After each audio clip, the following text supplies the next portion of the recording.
be checking lesson 22. That's on page 131. And you got to start a new journal page for October.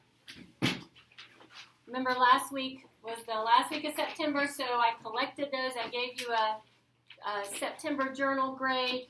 So you got to start a new sheet of notebook paper for October journals. 2 sentences to diagram while I come around and check your homework.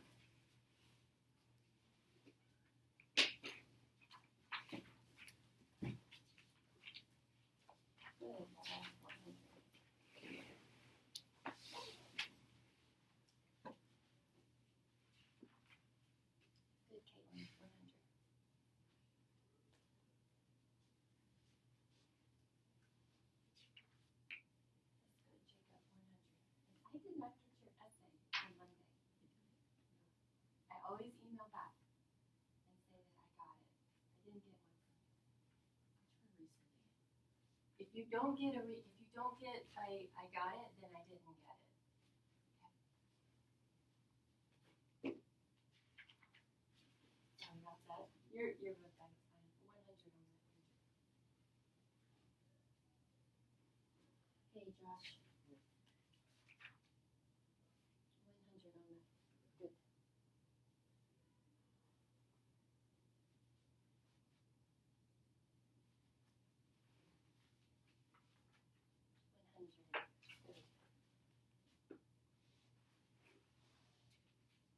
So 131? Oh, I'm sorry.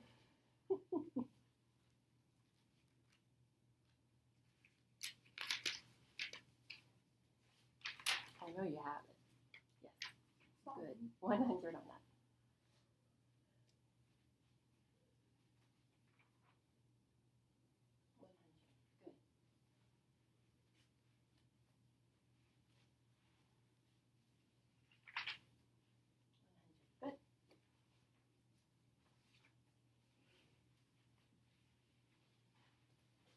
Just 2 sentences to diagram. They both have the same verb. There's a reason for that, because one of those sentences, that verb is action, and one of them it's linking. Same verb, action in one sentence, linking in the other. Take just 30 seconds, and then we'll put this up on the board, see which one is which.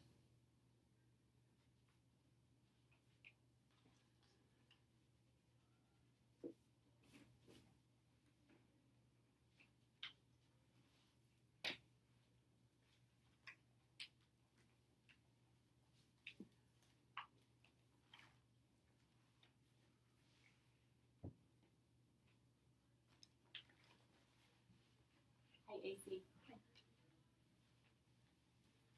Okay, we ready to discuss?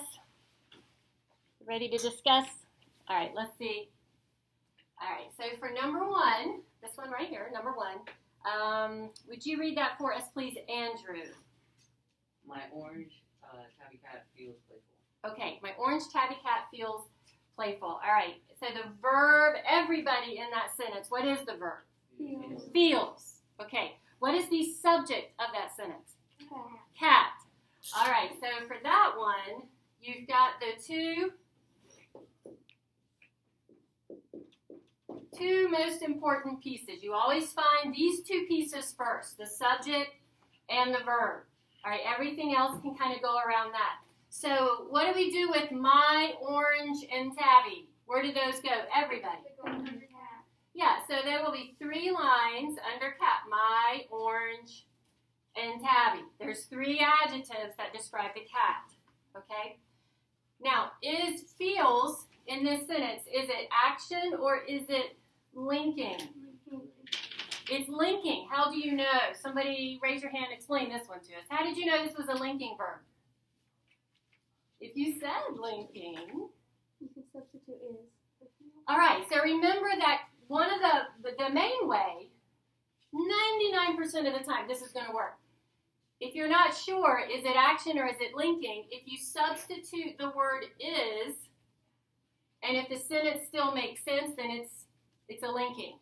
My Orange tabby cat is playful. All right, so feels is a linking here. All right. Also, if it's an action verb, then you might have a direct object, a noun after that verb. And if you have a noun after the verb, then it's probably an action verb because it's probably a direct object. And that's what we have in number 2. All right. Laura M., read that sentence for us, please. Number 2. The gray spotted dog feels the rub. Okay, so in this sentence, everybody, what is the verb? Feels. Same, feels. All right, what is the subject? Dog. Dog. Those are the first 2 things you always find. Always find your subject, always find your verb. All right, what do we do with the gray spotted? They go under dog. All right, so again, we've got 3 adjectives under the dog. And now we have rug. What part of speech is rug? Well, it is a direct object, yes. It's a noun. It's a noun. So we have a noun after that verb. If you have a noun after the verb, then probably you have a direct object, and this is an action verb. All right? The would go here. We haven't talked about where playful would go. Does anybody know if you've done diagramming this far before? It's a what? What do you think it is? Is it a predicate? It is. I can't really decide whether it's nominative or it's a predicate adjective. It's a predicate adjective because playful is an adjective, right? All right. Well, what were you going to say, Laura? Did you have a thought about it? I did, but I was wrong. Okay. That's okay. I'm wrong all the time. That's why I ask you guys, look over your test. If you see I made a mistake, let me know because I make mistakes a lot. All right, and so technically, this is a linking verb here. And remember, the linking verb links. It connects another word in the sentence back to the noun. All right, and so we haven't talked about diagramming those yet, but this is how that would go because it is pointing back to the noun, right? It's the linking verb there. All right? Questions about that? Very good, very good. All right, so before we do the quiz, take a look on page 132. Take a look on page 132.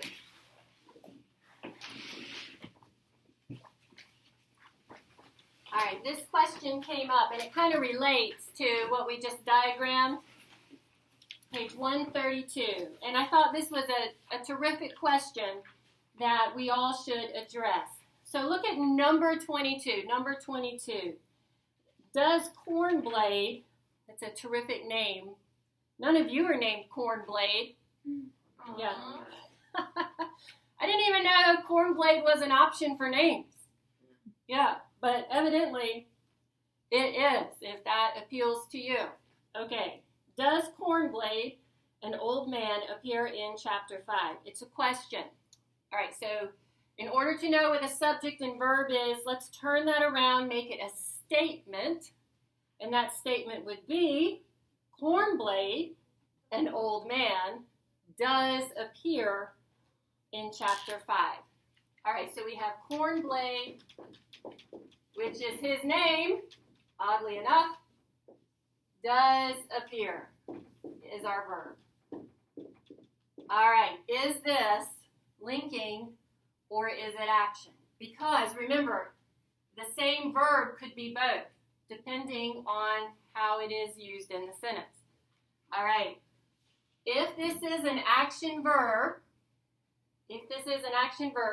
all right, is there something after that verb that tells us who or what does appear? Okay, what is it? Okay, so for number 22 then, is this acting as an action verb or as a linking verb here? Action. Okay, in this particular sentence, this is an action verb. All right, this is an action verb. Actually, in chapter 5 would technically be a prepositional phrase. And so that would be down here. It would actually be down here. So actually there is no direct object there. It's just corn blade does appear.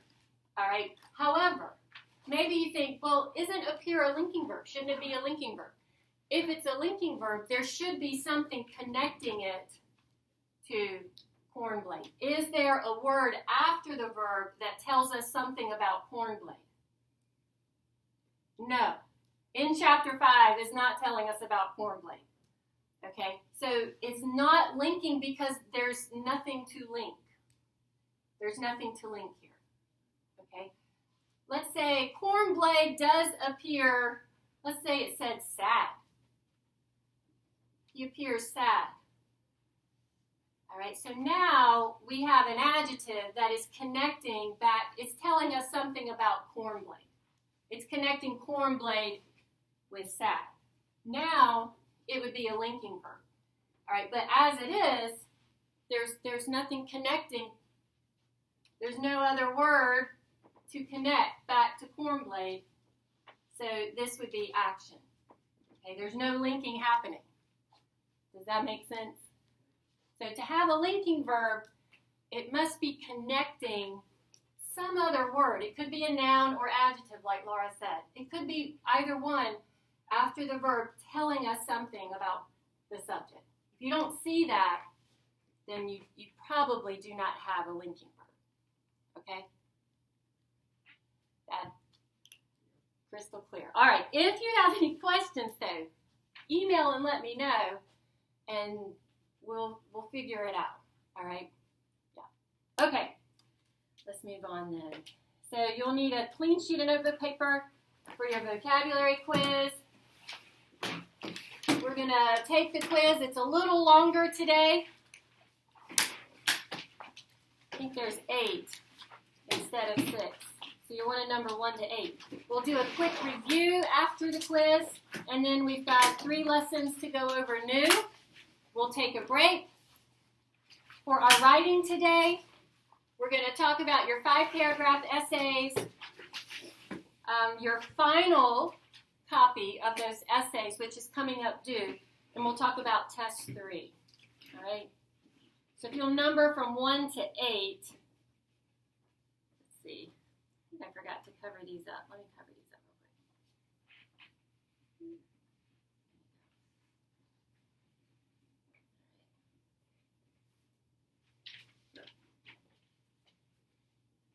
Letters.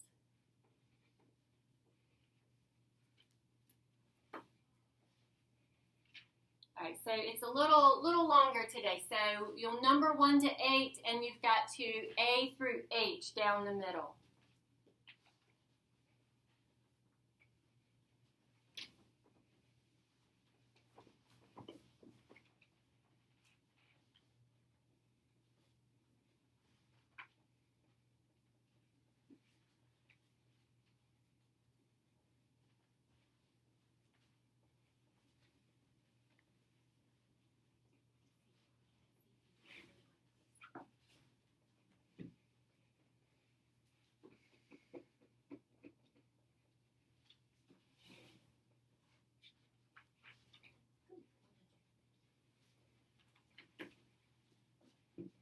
Ready to go?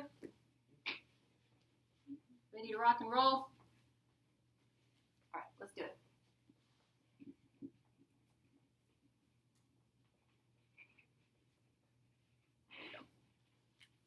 The colors don't mean anything. It's just to help you distinguish between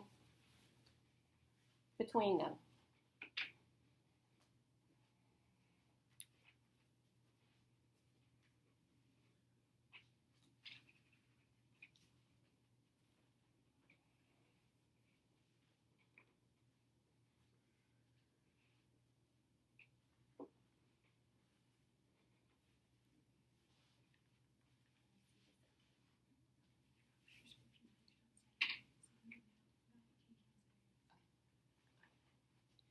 Can't turn the TV. Some of them you can. I've tried this one. I don't think it does that though. just bolted to the wall.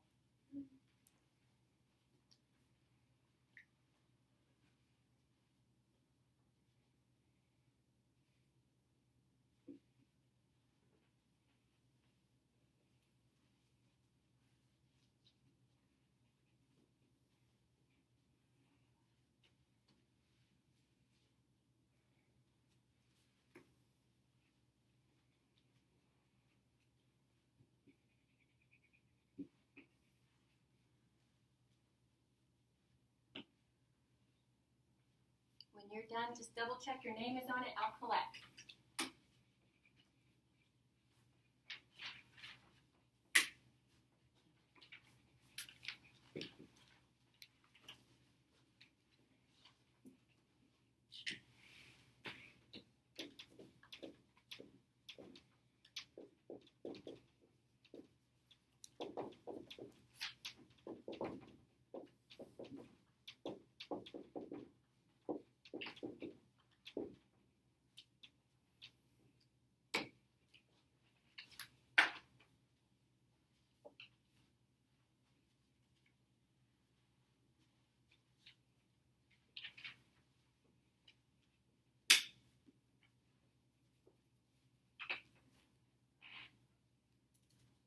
You have 1 minute. I'll need all the papers in 1 minute, please.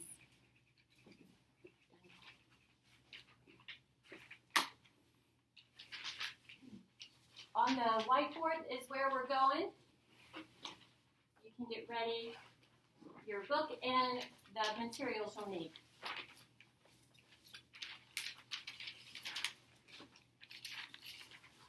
I'm just checking for names.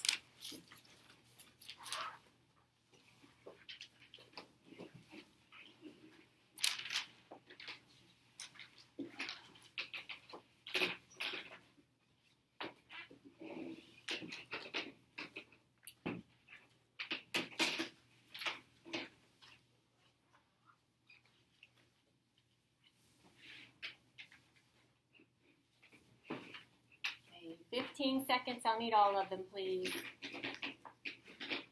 This is where we're going, right here.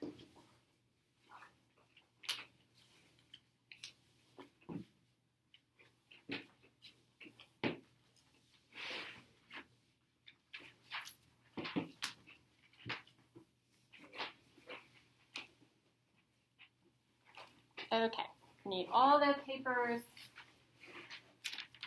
All right, grammar, page 129. Let's do a quick review of the 3 lessons that you worked on last week.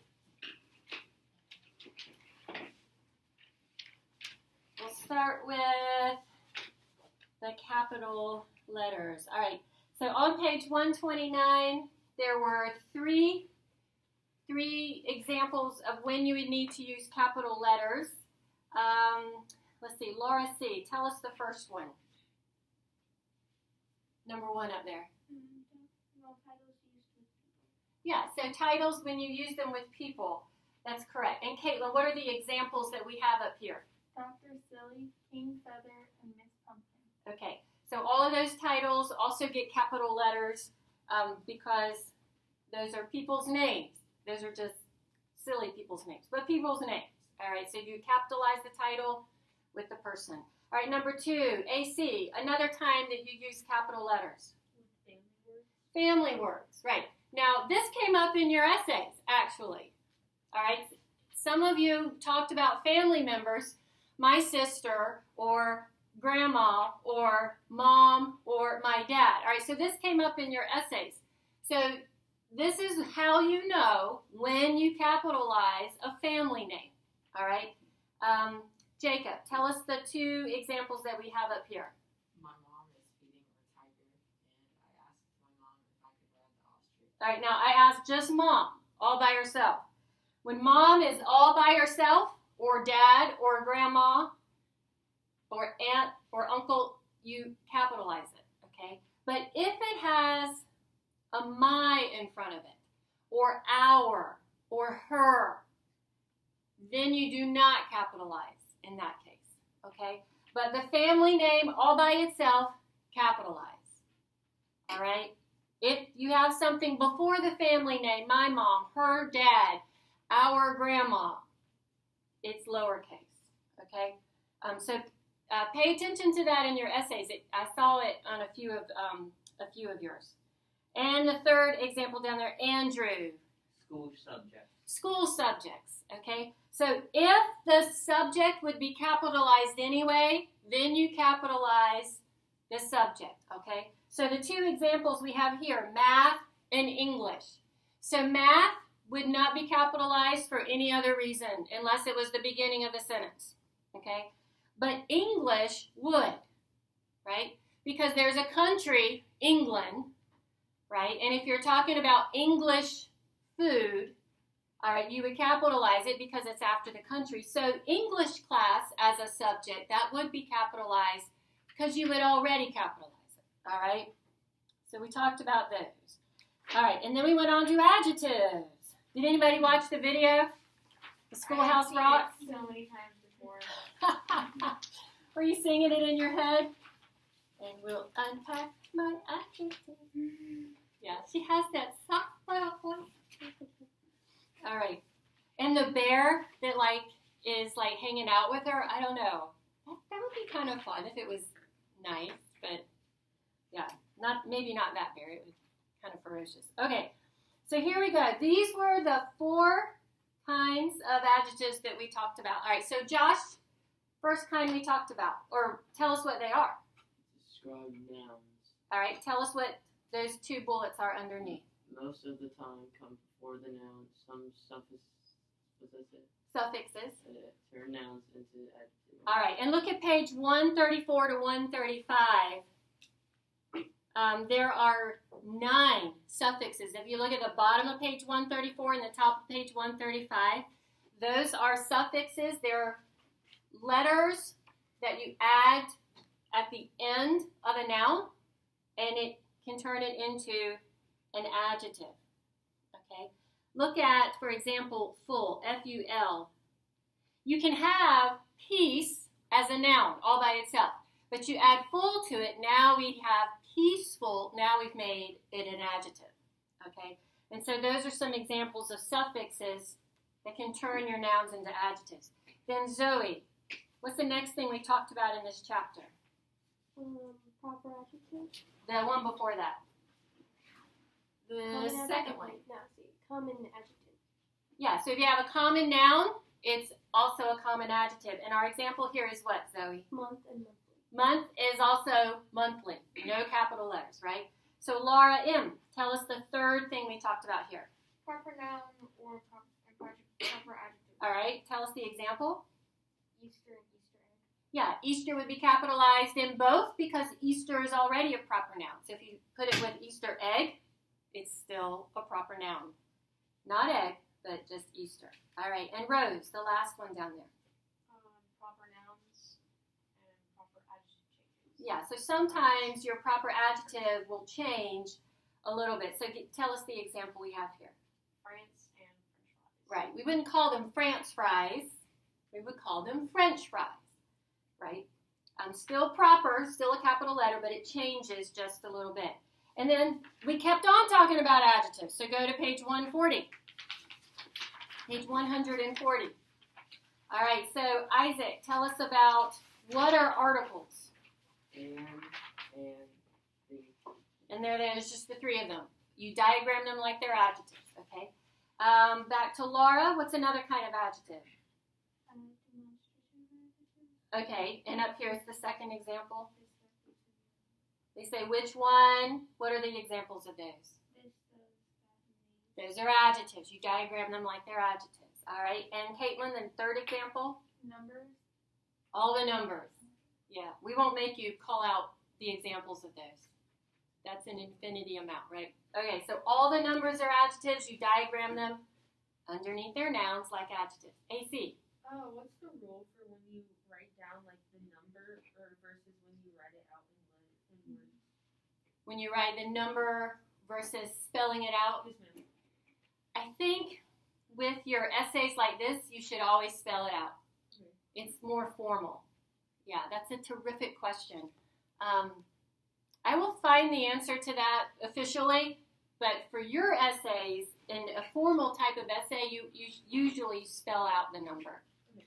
Yeah, great question. I'm gonna get a better answer for you though. All right, tell us the next example up there, AC. Possessive. Possessives. What are the examples of that? It's her, it's my, are, yours. There's more. You diagram them like they're adjectives. And Jacob, the last example that we talked about. How many? For example, Some, many, no, few, several. those are adjectives. You diagram them like they're adjectives. All right? Sound good?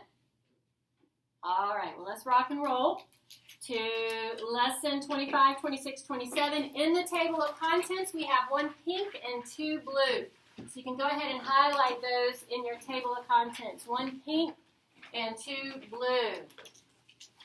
All right, pink is our punctuation, it's our preposition, and it's everything else. All right, that's why pink. It's punctuation, preposition, and everything else. Blue, what part of speech are blue? Highlight. Verbs. Yeah, so we're going to do 2 verbs today and 1 capitalization.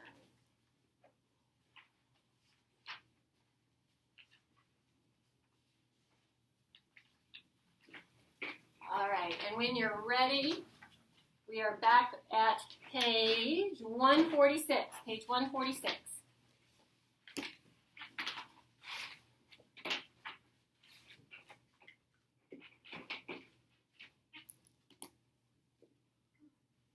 All right, going pink. All right. So, page 146. This is lesson 25, and we're going to talk about a few more reasons that you would use capital letters. All right. The first thing you'll want to do is your 2 new vocabulary words. Right here in the middle, we have amendment in pink. An amendment is the act of changing by correcting, deleting, or adding. It has to do with the Constitution, right? When you amend the Constitution, you're changing it, right? You're deleting some parts, adding some parts. So an amendment. They wrote the Constitution, but then we have all of these, amendments, the Bill of Rights. Those are changes that they made after they wrote the Constitution in order to make the smaller states happy. You had the large states, you had the smaller states. We needed everybody to agree. So in order to adopt the Constitution, they came up with all of these amendments, the Bill of Rights. All right, and so those were changes that they made. The second word, suffrage, is the right to vote. You might, in your history class, you hear about women's suffrage in the 20s, right? So women's right to vote. All right, so those 2 for next week. Now, 10 reasons for capital letters. These we've already talked about. This is a review.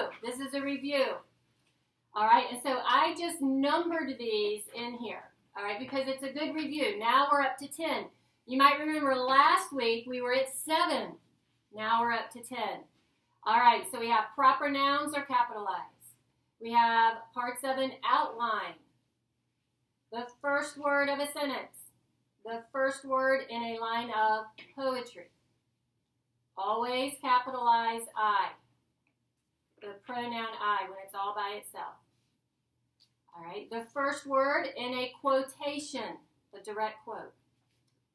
All right, if you're writing a title, and many of you did for your essay, you only capitalize the important words. So the little words you don't capitalize unless they're the first word or the last word. And you capitalize the titles of people that we reviewed from last week, family words when they're all by themselves, and school subjects, okay, that come from a country. So those are the 10 we've already talked about. Let's grab a couple more here. All right, areas of the country. Areas of the country.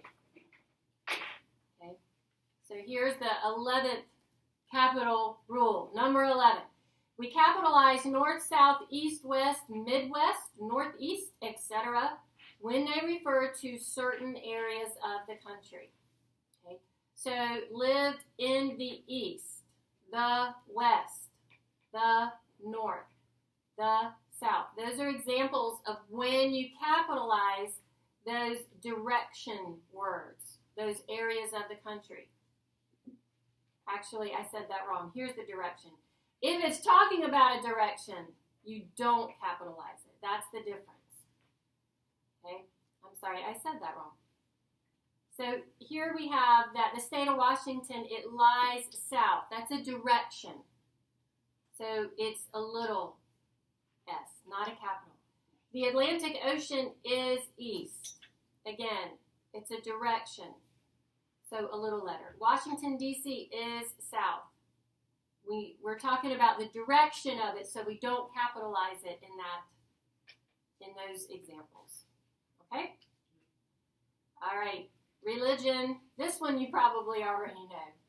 When we're talking about religions, deity, or the Bible, you always capitalize those. All right? So these examples, the Jewish, Christian religions, Old Testament, part of the Bible, Puritanism, the Quakers. Okay, so anything that has to do with a religion, a denomination, the Bible, parts of the Bible, like the books, the Old Testament, the New Testament, the books in those, and deity, God. Capitalize those. So that's number 12, right? There's number 12. All right, this was number 11. All right, we got number 11, number 12. Number 13, a letter. All right, so at the top of page 147, the greeting and closing of a letter. So you capitalize the first words in a greeting and closing of a letter. And here are some examples of that. Like, Dear Alexander. All right, the first words. In this one, my generous guardian, only this is capitalized here, the M. I don't think that's a terrific example, but Dear Alexander is the greeting with love, only the first word, right? Only the first word. Dear, with, my.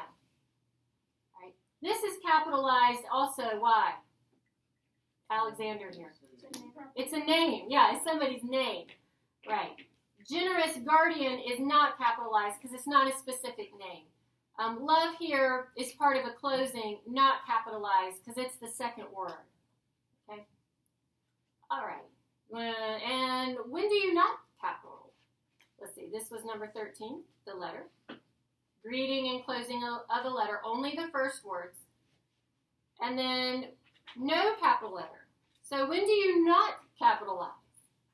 All right. So here we're going to talk about common nouns. Common nouns. Regular old common nouns. All right. So you only capitalize the proper adjectives, not the common nouns. And here are the examples of that. So for example, you have a common noun, a beagle. All right. But here we do capitalize German in German shepherd. Not shepherd, because that's a common noun. But German is a proper adjective anyway, so we would leave that capital. Look at this one, peanut. Peanut is just a common noun, no capital letter. Spanish peanut, we do capitalize the Spanish because we would capitalize that anyway. All right? There you go, examples with that. All right? And hyphenated words. Turn to page 148. This is the seasons. I forgot one right here. Number 14, the seasons. This is another example of when you capitalize. All right, and this came up in your essays as well. This came up in your essays as well. So look for this. You do not capitalize the seasons. You don't capitalize the seasons unless they're in the front of the sentence. If they're the first word in the sentence, you capitalize them. But generally, you do not capitalize the seasons. All right? So most of you wrote about the season of fall. You leave it a little letter unless it's the first word in your sentence. A few of you wrote about winter, and a couple of you wrote about summer. Nobody wrote about spring. No spring favorites in here. All right, don't capitalize the season. All right, and the last thing here for this lesson is hyphenated words. This is the 15th example of capital letters. So we talked about this before. A hyphenated word is treated like a single word, like it's one word. Even though it's got maybe 2 or 3 pieces connected with hyphens, we treat it like it's one word. All right? If it is a proper noun or the first word of a sentence, you capitalize only the first word, not everything. All right? An example of that is right here. This is at the beginning of the sentence. 56. 56. A hyphen is a number.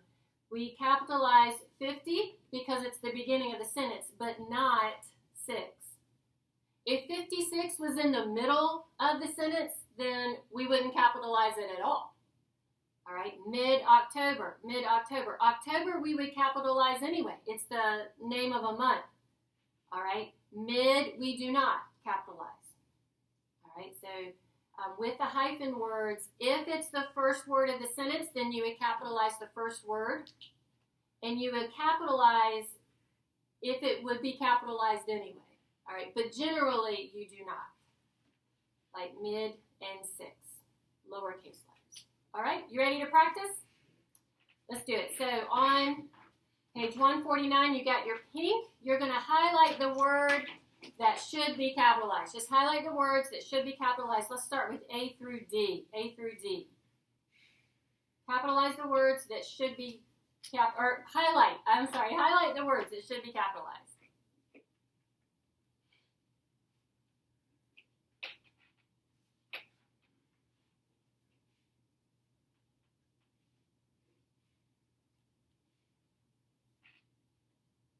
So in letter A, there should be 3. I'll write it over here. You should find 3 in letter A. In letter B, you should find 4. In C, you should also find 4. And in D, 1, 2, 3, 4, 5, 6, 7. That little example there, letter D, has 7 capital letters that should be there.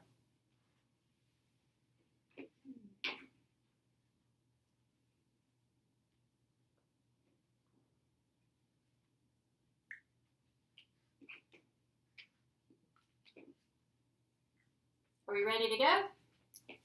Super easy, right? All right, so you guys will tell me in letter A, where are the capitals?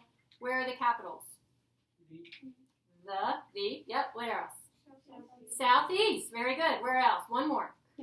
Creole, you guys are good. All right, letter B, there's 4. The, Calvinistic, God, Bible. Yeah, there they are, those 4. All right, letter C, 4 more. The Smithsonian Institute, both of those. East, very good. All right, and letter D, all 7. Let me hear them. Dear, Dr. Franklin, you, fondly, Miss, there they are. You guys are good. You guys are good. All right, let's do a little bit more. All right, so let's just do E through I here. Same thing. Just grab your pink and just highlight what should be capitalized. So letter E, there should be 3. F, 1. In G, there are 2. In H, there are 2. And in I, there are 4.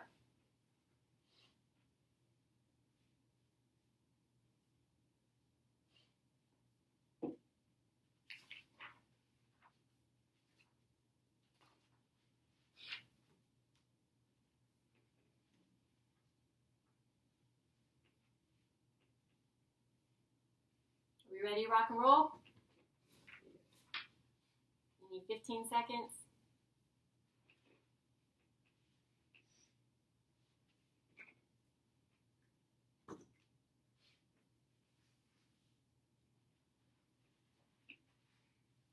All right, let's go. Letter E. Call them out. Let me hear ya. In. Father. Yeah, just the F only, not the whole in and law They stay little. And the third one? Dale. Yep. Letter F. Only the first word of the sentence. This was it. That was it. Just the B. The letter G. Yep. The and Greek. There they are. Okay. Not sandwich. Sandwich is fine as it is because it's a common noun anyway. Letter H. The Chinese. Yes. There it is. Good. And letter I. Cottonwoods. California. Australian. Brazilian. There they are. Very good. You guys are fantastic. All right. Rock and roll. Rock and roll. Turn on. Turn on. All right. Here we go. Page 153. All right. So we're going to rock and roll with transitive and intransitive verbs. This is your big bad blue. Big bad blue is what we need for here. Big bad blue. All right. So we've got 3 vocabulary in here.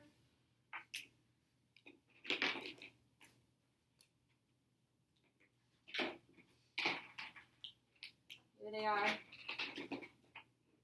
One of those you already know, right? One of those we've already talked about. Which one? Allusion. Yes, we've already talked about that a little bit. All right, so they all sort of sound similar. We have delusion, illusion, illusion. Delusion here is a persistent false belief, usually something pathological, which is a problem in the brain. It's a problem in the way someone is thinking. All right, it's a persistent false belief. People who are involved with cults, for example, this can describe them, right? So it's a problem in the way that they are thinking about something that causes delusion. It causes them to have a persistent false belief because of the way they're thinking about something. All right, an illusion is a false belief produced by misinterpretation of things that actually exist. Okay, a false belief produced by misinterpreting things that actually exist, right? So when you look at a magician on stage, they're masters of this, right? The magician is actually there. They are using props in a magic, what do you call that? They're doing a magic trick. Thank you. That's not too hard to think of. What? See, my brain. All right. They're using props in an actual magic trick. You can see the cards that they're using, right? So there are things that are actually there, but they're masters of making you think, or a different way about how they're doing their magic trick. Something appears out of nowhere, right? So illusion. And then allusion is an indirect mention of something. Think about what we talked about in English already. Right? So somebody, in your own words, tell us what illusion is here. Tell us what we talked about it with AC. Like a reference to something well known in a work of literature or a movie or something. Right. Yeah. Very good. All right. You got blue ready to go? We're going to talk about what these are, and then I got a video that will also help to explain this for you. All right. Transitive verbs. Here we go. Transitive verbs. A transitive verb is an action verb that has a direct object. So we already know what these are. Isn't that great news? You already know what a transitive verb is. It's an action verb. And it has a direct object. This is very important. If it does not have a direct object, it is not a transitive verb. It has to have this. This is really important. I'm going to put a star there. Boop, boop, boop. All right, it has to have this. Remember, the direct object answers the question who or what is receiving the action. So for this example right here, Amendment 1 protects freedom. So protects is your action verb. Protects what? Freedom. So there's your direct object. All right. In the second example, what's my action verb there? Everybody. May have. May have what? Assemblies. All right. So both of these are transitive verbs because they're action and they have a direct object. Simple as that. Right? All right. Now the opposite are the intransitive verbs. All right. It has no direct object. No direct object. That's what makes the difference. No direct object. All right. So for example, here we have this example here. Civil liberties are individual freedoms. All right. So there's no direct object here, so it's an intransitive verb. The protesters were gathering quietly. Here we have an action verb, but there's no direct object, so it's still intransitive. Okay. If it has no direct object, it is intransitive, whether it's a linking verb or an action verb. Here's an example of both. A linking and an action verb can be intransitive. All right. So what makes the difference? It's the direct object. That's what makes the difference. All right. The same verb can be transitive in one sentence and intransitive in another. What makes the difference? It's the direct object. This sentence is almost exactly the same as the one underneath it. Rose, read this first sentence here with the transitive verb about Thomas Jefferson. Thomas Jefferson wrote political theories. Okay, and this is a transitive verb because we have a direct object. All right, and then Josh, read the second one about Thomas Jefferson underneath it. Thomas Jefferson wrote Convincingly. Yeah. All right. Same verb, wrote, but this time we have no direct object, so it's intransitive. That was pretty simple, wasn't it? You thought, oh, this is going to be very complicated, but no, you already know what these are because you're so smart. All right. So let's practice recognizing these, and then I got a short little video for you. So right here, page 154, right in the middle. A through D, A through D. I want you to have your blue and your orange handy. Here we go, blue and orange handy. So for these, I want you to highlight the verb, and then with blue, tell me, is it transitive or intransitive? You can just write T or I, whichever one it is. And then if there is a direct object, you highlight that in orange. So 3 things. Highlight blue. That's 1. Label it. That's 2. And then if there is a direct object, highlight in orange. That's 3.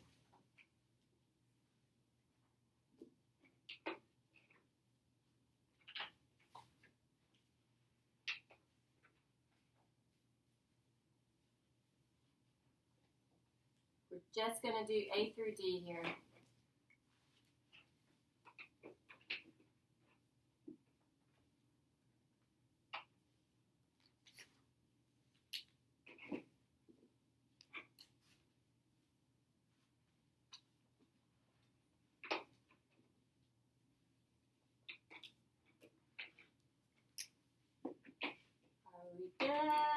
Let's take 15 seconds and we'll rock and roll, people. No, we won't rock and roll. We're just going to do grammar. That's not rocking and rolling. We're just going to grammar. 15 seconds and we'll grammar, people.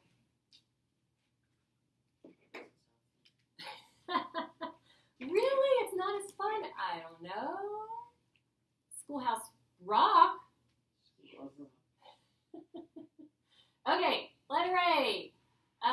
So we'll start with the verb phrase, then you'll tell me is it T or I, and then if there's a direct object, you will tell me that. So letter A, verb. May possess. Is it T or I? T. Yeah, it's transitive. So what's the direct object? Guns. There it is, guns. Letter B, verb. Will be housed. There it is. All right. Is it transitive or intransitive? Ooh, we don't know. All right. In is a preposition. In civilian homes is a preposition phrase. During is a preposition. During times of peace, that's a preposition phrase. Do we have a direct object? No. No. So what kind of verb do we have? Intransitive. Intransitive. There, you guys knew that. I know. Yeah, there's no direct object, so this is intransitive. All right, letter C, verb. May search. There you go. There you guys are. All right. Transitive or intransitive? Well, let me ask you this. Is there a direct object? So may search what or who? Person. So there is a direct object. So what does that mean? Transitive. There it is. All right, letter D. All right, you always should turn this around. Make it a statement. You have been reading about the candidates for governor. So what is the verb? Have been reading. There you guys are. Now, again, about the candidate, that's a prepositional phrase. For governor, there's another prepositional phrase. So do we have a direct object? No. Transitive or intransitive? Intransitive. There we go. All right. Top of page 155. Let's do a little bit more practice. Just 1 through 5. That's it. Same thing. Same thing. 1 through 5. Same thing. The verb. Label it. Tell me the direct object. Those 3 things. 1, 2, and 3. Boom, boom, boom.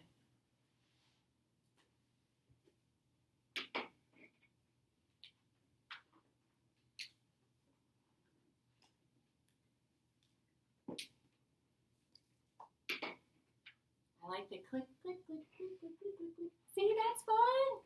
Clicking the highlighter. Fun, fun, fun. No, that's not fun.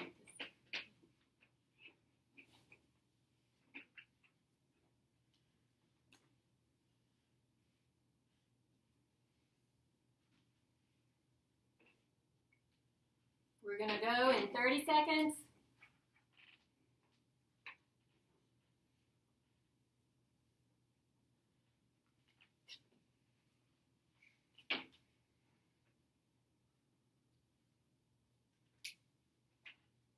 Are we ready? Ready to roll? Ready to rock. All right, number 1, verb. Red. Red. Plain old simple red. Is there a direct object? Yes. No, this is about, that's a preposition. About philosophy, history, politics, and law, that would be a prepositional phrase. So, is it transitive or intransitive? Intransitive. Yes. Number 2, what is the verb? Drafted. Is there a direct object? Yes. Yes. Da, da, da, da, da, da, da. So, is it T or I? Transitive. T. There it is. All right. Number 3, don't let Jefferson down. What's the verb here? There you guys are. All right. Is there a direct object? Is there a who or what? Participated who or participated what? Is there a who or what? No, there's not. This is another prepositional phrase. Remember, we talked about those prepositions. All right, so be on the lookout for those. How many of these have had a preposition and you've been like, I don't know, is there a direct object? No, that's not. If it's a preposition, then it's a preposition, not a direct object. So this number 3, T or I. I. There it is. All right. Numero 4. What's the verb? Eliminated. Yes, eliminated. Ooh, that's a big one. Eliminated who or what? Is there a direct object? Yes. Practices. There it is. There's your direct object. D-O. So, T or I? T. Last one. Number 5. What's the verb? Was. You guys are so smart. All right. This is I'm just going to raise it up, but here we go. All right. Is there a direct object? It's a linking verb. Yes. All right. So this is a linking verb. Remember, you can't have a direct object with a linking verb. This noun links minister back to Jefferson. That was kind of kind of a tricky one, wasn't it? That was tricky. Yeah, so this is a noun. You guys picked up on that. But this is a linking verb. So it links. It's not a direct object. All right, so number 5, T or I? No, it's an I. Yeah, there's no direct object, so it is an I. Savvy? Yes. Savvy. All right, I tell you what, we don't have time. We might have time at the end. I want to make sure we get through the writing parts, though. But in the folder, not this. Forget you saw that. This. All right, in the folder, the red one for this week, down here, transitive and intransitive verbs. There is a video if you want to watch it. It's only like 3 minutes, and it will help explain what we just talked about, all right? Okay, so rock and roll, roll on to 158. We're going to talk about some more verbs. Active and passive verbs. All right, so again, we're in blue. Blue, blue, blue, blue. All right, here we go. Let's go with, yeah, there we go. All right.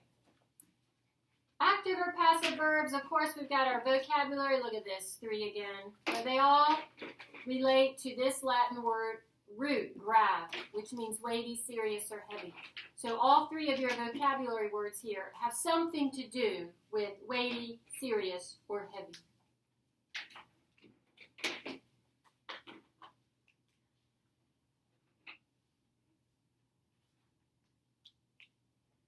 Boom, boom, boom.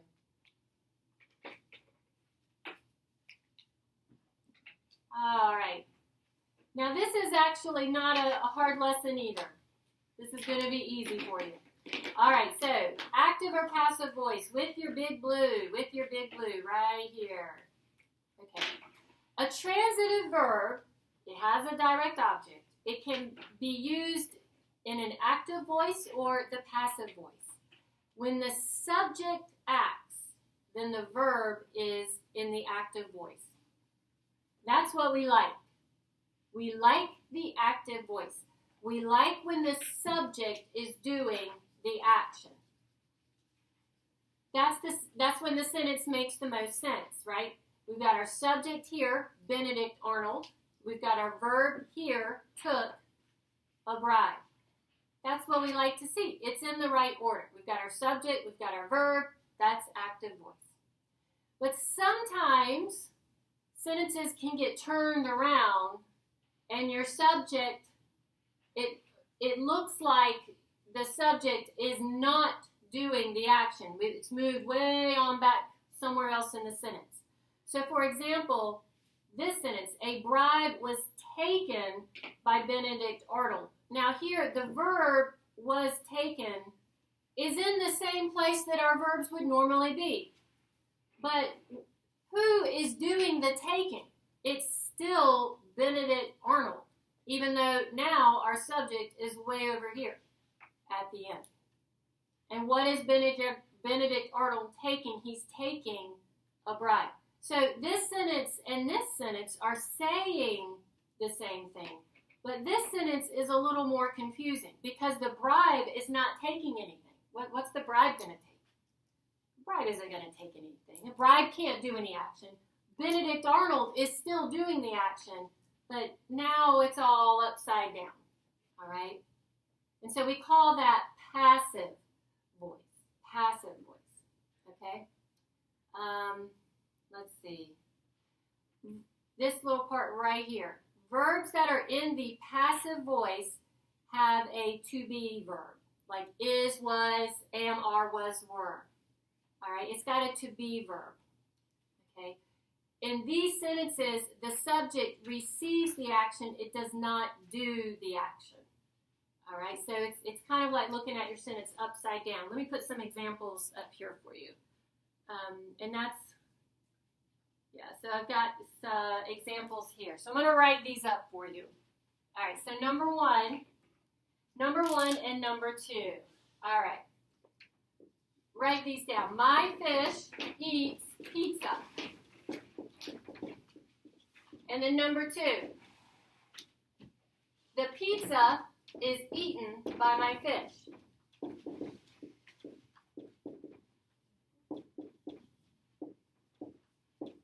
Okay, so number 1 and number 2. My fish eats pizza. The pizza is eaten by my fish.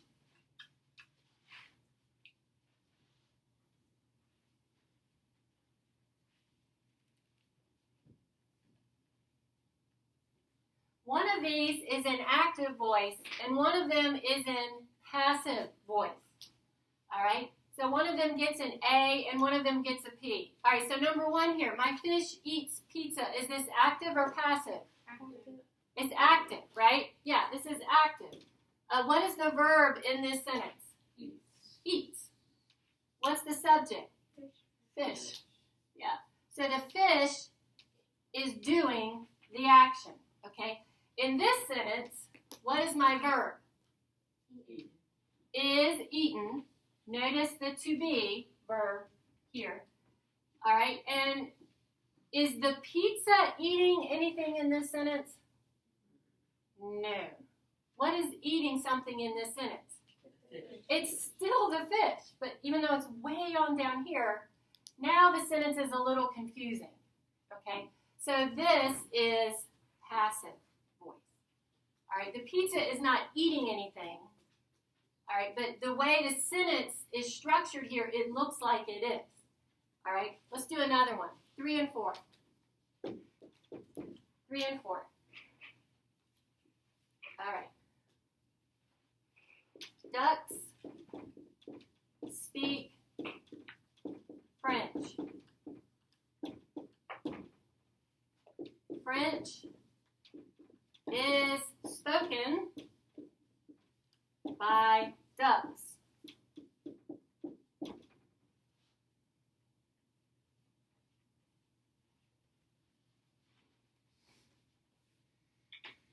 All right. Number three. What is my subject? Ducks. What's my verb? Speak. Okay. The ducks are speaking. All right, there we go. We've got our subject, we've got our verb, we have active voice. In this sentence, French is spoken by ducks. What is the verb? Is spoken. Don't forget the to be verb. Who is doing the speaking? It's still the ducks, even though it looks like French is the subject. French is not speaking. The ducks are speaking. So this is passive, right? All right, let me do one more. I'm going to write the active. I want you to write what the passive would be. Make it passive, okay?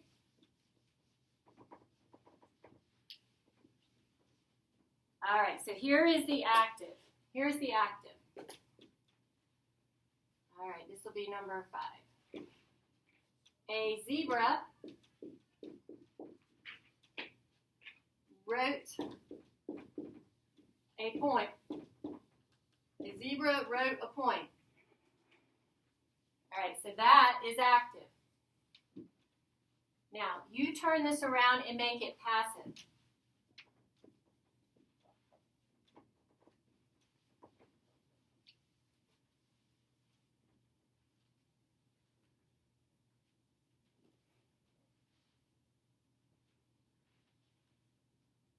Who's got it? Turn this around. Jacob. The poem was written by a zebra. Okay. The poem was written by a zebra. All right, so was written is still our verb. The poem is not writing, though. The zebra is still writing, but it's turned around. Okay? All right, and that is active and passive voice. All right, go to page 160. Let's do a little practice, then we'll take a break. You guys have almost made it. You've almost made it.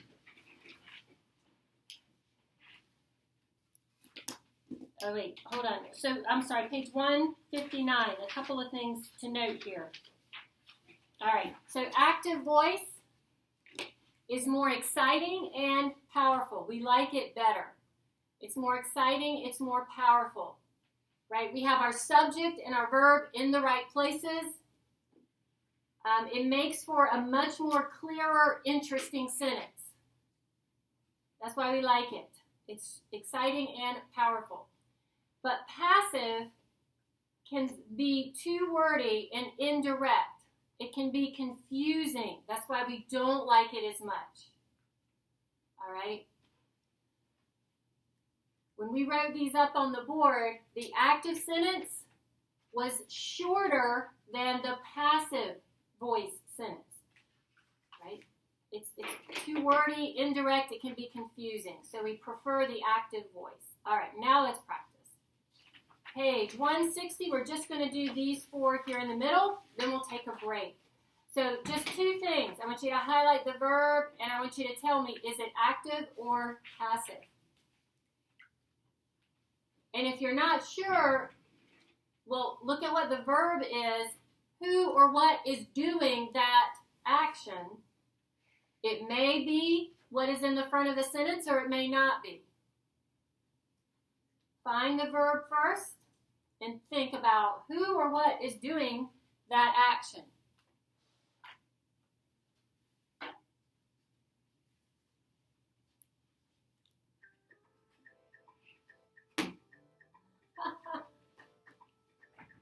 I'm sorry.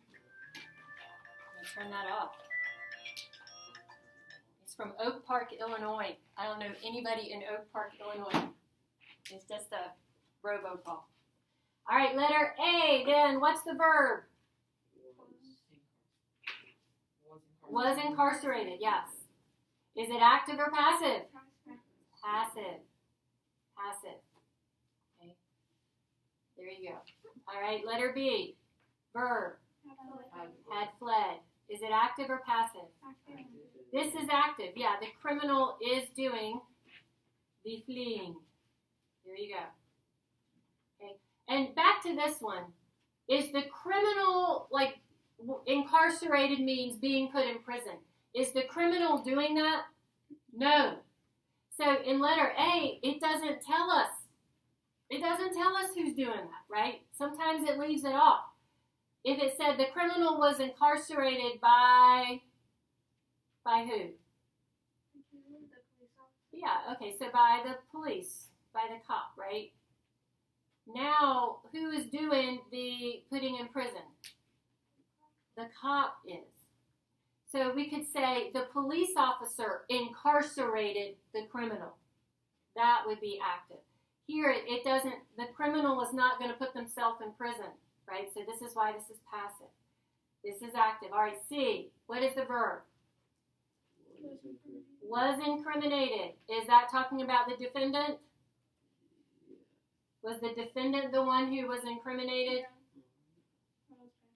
It would be the witnesses. All right, so this would be passive. My sentences with talking ducks and zebras writing poetry was a lot easier to understand, wouldn't you say? The ducks, the zebra, those were easier. All right, you're talking about incriminating, incarcerating criminals, things like that. All right. The witnesses incriminate. That means they said, oh yes, they're guilty. The defendant is not going to claim himself guilty, right? So this is why this is passive. The witnesses would do that. All right, letter D, verb. Incriminated. All right. Is this active or passive? Is this who is doing this action? Do the witnesses incriminate the defendant? Yes. Yes, so it is active. Yeah. All right, very good. Good to go? Okay, you're going to have fun with those. And by that I mean no fun. All right, take a break. Close everything up. When you get back, we're going to talk about your essays and test number 3 coming up next week. Take a break. Everybody's got to leave the room. You got to go out there into the big, wide, open hall. Get a sip of water. Go to the restroom if you need to. Come on back in.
guys ready?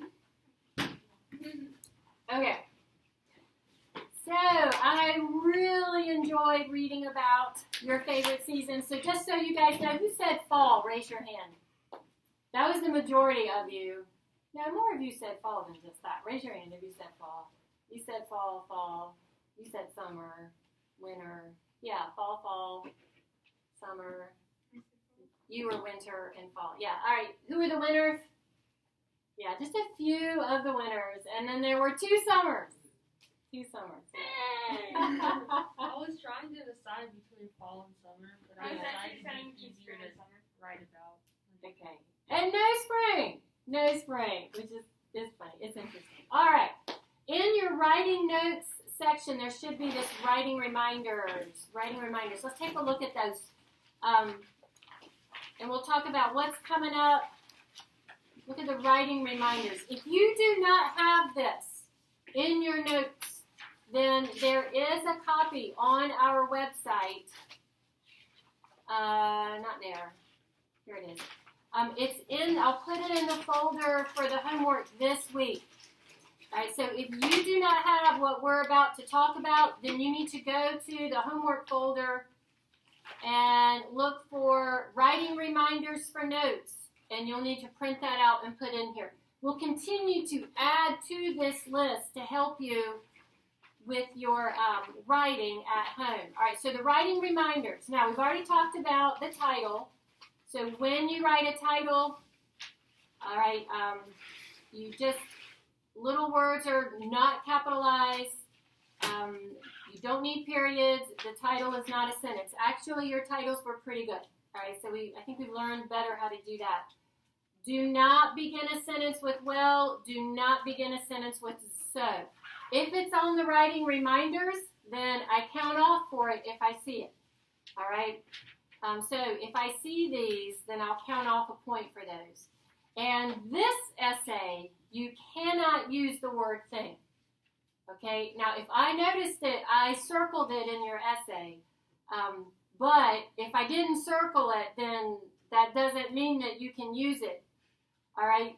You can't use the word thing. It's not specific enough. All right? So you need to think of a different word. Don't use thing. Okay? And so that will be what I'm going to look for on your essay. Let's add transition. So somewhere on that paper for your writing reminders, I want you to add the word transitions. It's fun writing with this little thing here. Transitions.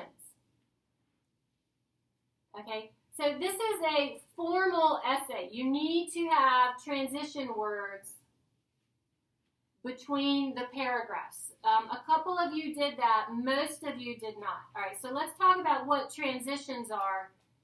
There's a lot of different examples of these. Let's see. Here we go. All right, so this person's essay, I thought this person did a pretty good job of using transitions. They're right here.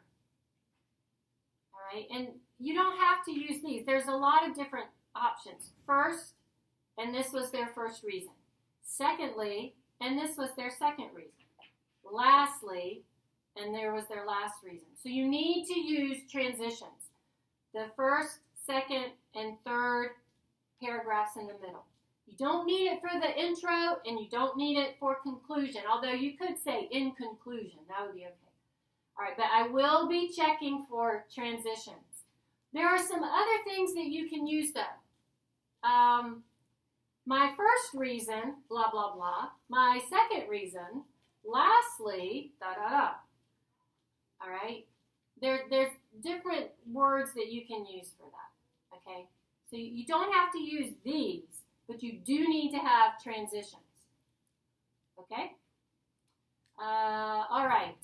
So we put that into the writing reminders, right? Right here, transitions.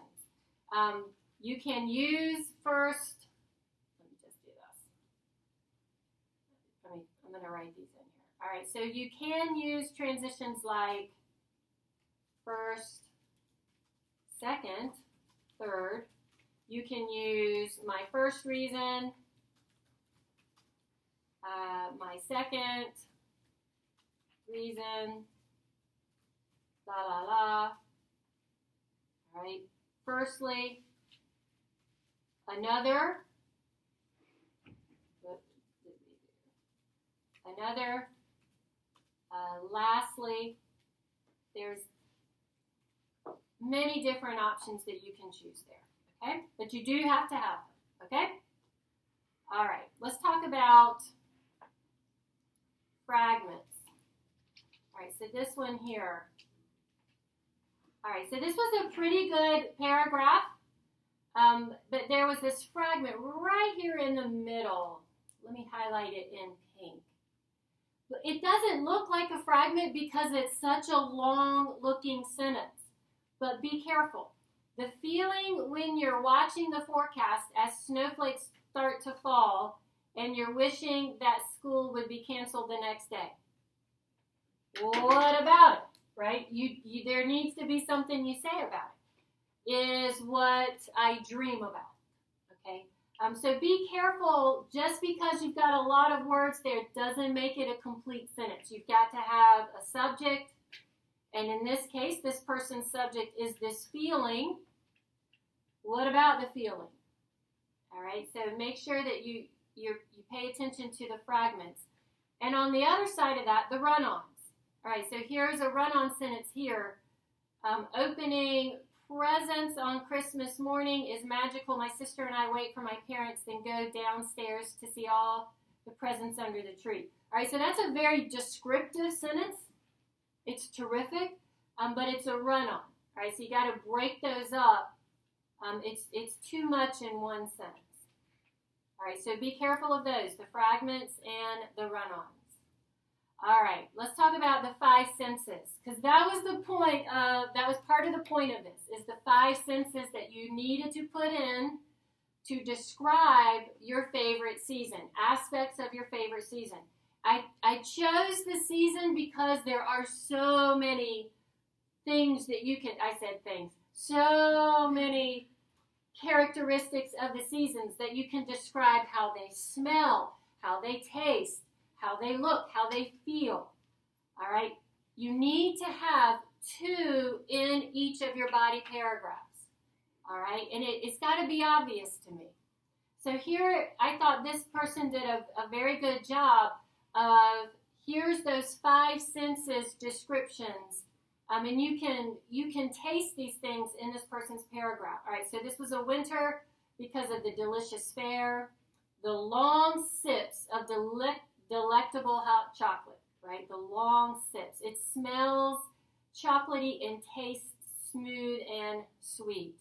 It looks bright red with bits of orange here and there and feels moist. And here's, this person's going to describe the ham. It tastes juicy and faintly sweet. When the ham is in the oven, you can hear the oven faintly warming its heating element and sounds like a faint hum. So you can picture those things, right? You can taste those things. That is what I'm looking for with these five senses description. All right, another example up here at the top. All right, so this was fall. So this was a different season. The gorgeous leaves drift silently down from the trees in a riot of reds, oranges, yellows, and golds. Air smells of crackling leaves and delicious things to eat. Oop, oop, oop, oop. No things. All right, so you can taste those things. You can feel it. You can see the riot of red, the smell of the crackling leaves, the delight to the eyes. All right. All right. So make sure the idea here is to show with your words. You're not just telling, and the show is going to be those sensory descriptions. Okay. So this person, for example, let's help this person out. The holidays might be my favorite part about the fall, and a lot of you did that. All right, and there's a lot you can talk about, smells, taste, feels with the holidays. I love trick-or-treating with my friend and spending Thanksgiving with my family and friends. Getting candy on Halloween, the smell of the food on Thanksgiving, and the taste of the food, that's a fragment. Halloween and Thanksgiving are one of my favorite things of the Ear. All right, so let's help this person out. What kind of sensory descriptions can we put in here? He's talking about Halloween. This person is talking about Thanksgiving. He or she is talking about candy. What can we put in here that would be more descriptive? The smell of the turkey on Thanksgiving. Yes, the smell of a juicy, delectable turkey on Thanksgiving. Yes, the smell of, yes, the turkey is good. Let's keep going. What else? Sweet candy. Sweet. Tell me more than just sweet. What else? Sweet candy. It could be chocolatey, sweet Crunchy. chocolatey. It could be crunchy, chewy. What else? Tell me something that you would feel. What would you feel? Sticky. Sticky candy, right? Melted candy. Melted candy. Yes. What was that? Melted candy. What about if you're in a Halloween costume? What do you feel? Itchy. Itchy. Hot. Hot. Yes. Cold. It could be cold if it's a cold evening. Yeah. What would you smell? Put your reader into a moment. What are you smelling? Smoke. From where? The fire pit in my yard. Okay. You smell the smoke from the fire pit in the yard. Good. What else are you smelling? The crisp, Fall air. clean Fresh. fall air. It's fresh. Maybe sweet. Okay. Very good. Very good. All right, let me show you. I do have a video. We do have time for this video. Let me show you this video about showing and not telling, and then we'll talk about what's due on Monday. All right, and you can go back and look at the video if you like. Maybe it's such an interesting video. You think, oh, I want to see it again. One time was not enough. I want to see that video again. You can watch it again. Here it is. Sensory details for your writing. All right, let's see how this person does it. All right, and listen for how she's going to put you into the moment. All right, she's going to go through all 5 of your senses. This is how you put someone in the moment that you're remembering. This lesson is on sensory details. Let's talk about what are sensory details. And sensory details are details that are involving sight, sound, smell, touch, or taste. These details should let the reader feel like they can see, hear, smell, feel, or taste what you are describing. Let's look at some examples for sight. The aqua blue of warm ocean water. The roads had begun to glisten underneath the headlights. Her shadow shook behind her as the candle she carried flickered. Sound. Wind swirled around our beach house, whistling loudly to a terrible tune. The branches. I do like how she does, I think, a beach thing in every single one. A few of you wrote about the beach. She also talks about nature that could also apply to fall. So that's why it's good to listen to how she explains these, describes them as if you are experiencing them yourself. Especially you fall and beach people. Creaked under the weight of the ice. The television buzzed as it shut off and the furnace sighed one last time before the house fell silent. Smell. Salty beach air. Sweet aroma of baking cornbread. The musky smell of campfire smoke clung to my sweatshirt. Touch. Soft tufts of fur. Sticking my toes in the warm and grainy sand. The cold air prickling my bare arms. And taste. Sweet yet bitter lemonade. Gooey chocolate melting on your tongue. The sickening sweet taste of flat soda. Notice how in all these examples, you can kind of get a glimpse of what's going on and feel like you're there with the author. So here are some tips to writing sensory details. First, slow down your memory. This will help you remember and capture more of the details from the experience you had. Ask yourself, can the reader see it, hear it, feel it, smell it, and taste it the same way I do. And revise, looking specifically for areas that could use more detail. Okay.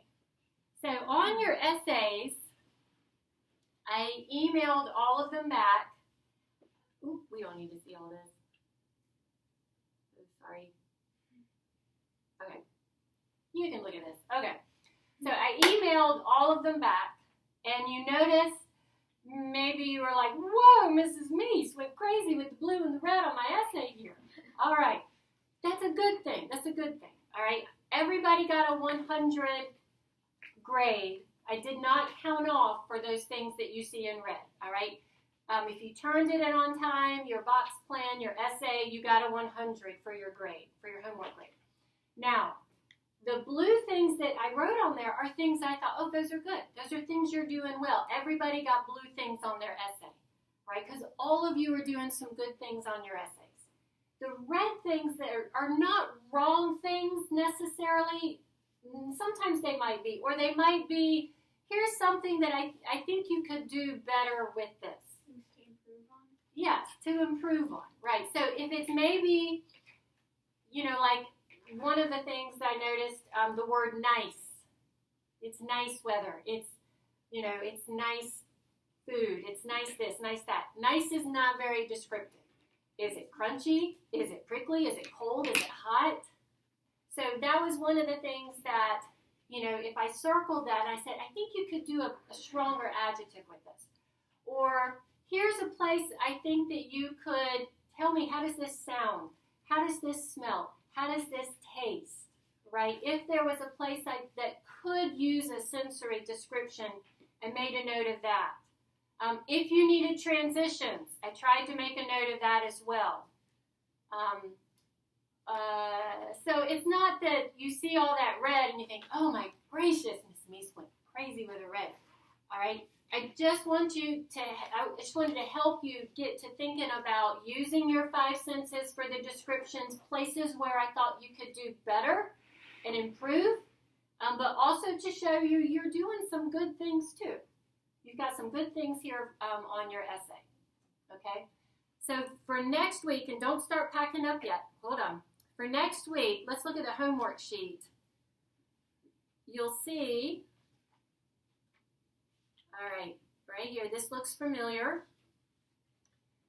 All right, so let's look at this part right here. So the writing, so your essay, your season essay, you'll need to use the edits and suggestions that I have. In most cases, I did not tell you how to fix it. I just said reword or fragment or run on. You've got to fix that. But I did want to draw your attention to it. So you'll need to edit your essays and change them, work on them. Your final essay is due Monday, and that will be a grade, not just a 100 for turning it in. So I've got your essays that I marked so I can see the kinds of things that I marked on there, and then I'll look at your final essay. So do pay attention to the edits that I suggested to you. All right? That will be due Monday. All right? And then you have Grammar Test 3 coming up. There will not be a writing part to that, though, because the writing will be the final essay about your season that you're going to turn in to me on Monday. Does that make sense? Okay, so no writing on the test. It'll just be a front and a back.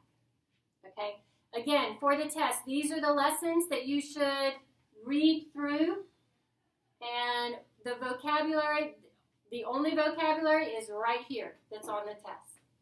All right? So you don't need to review all of it. That's like 50 words by now. These are the only ones you need. Okay? AC. By the time we get to lesson 60, are we gonna have to read through 55 lessons for the test? No, I don't. It's never more. It gets up to 20 or 25. But here's the thing. You ought to be able, lesson 2, for example, you ought to be able to look at that lesson and go, oh, yeah, I know what this is talking about. It repeats a lot, okay?